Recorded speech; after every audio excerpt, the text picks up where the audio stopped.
জীবন ও মৃত্যুর মাঝে যে ঘন সবুজ ঘাস ছিল, তা যখন শাসকের ইশারায় মরুভূমিতে পরিণত হয়, তখন জীবজগতে জীবনচক্রে নেমে আসে বিপর্যয়, আমাদের ক্লান্ত করে, ক্লান্ত ক্লান্ত করে। এক একটা বিদ্যুৎ ঝলকে আমরা দেখতে পাচ্ছি পৃথিবীর গভীরতর অসুখ এখন।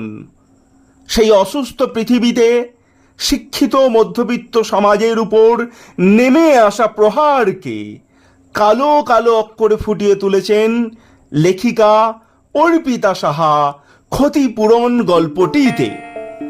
অন্বেষা বর্ষা সংখ্যায় এই সংখ্যাটি পড়বার জন্য অনুরোধ রইল।